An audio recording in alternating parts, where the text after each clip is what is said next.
شروع اللہ کا نام لے کر جو بڑا مہربان نہایت رحم والا ہے۔ سورج کی قسم اور اس کی دھوپ کی، اور چاند کی جب وہ اس کے پیچھے چلے، اور دن کی جب وہ اسے روشن کر دے، اور رات کی جب وہ اسے چھپا لے، اور آسمان کی اور اس ذات کی جس نے اسے بنایا، اور زمین کی اور اس ذات کی جس نے اسے پھیلایا، اور نفس انسانی کی اور اس کی جس نے اسے درست کر کے بنایا۔ پھر اس کو بدکاری سے بچنے اور پرہیزگار بننے کی سمجھ دی کہ جس نے اپنے نفس کو پاک رکھا وہ مراد کو پہنچا، اور جس نے اسے خاک میں ملایا وہ نامراد رہا۔ قوم سمود نے اپنی سرکشی کے سبب پیغمبر کو جھٹلایا۔ جب ان میں سے ایک نہایت بدبخت اٹھا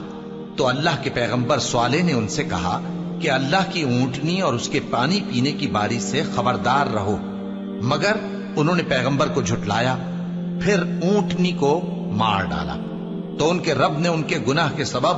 ان کو نیست و نابود کر دیا، پھر سب کو برابر کر دیا، اور اللہ کو ان کے بدلہ لینے کا کچھ بھی ڈر نہیں۔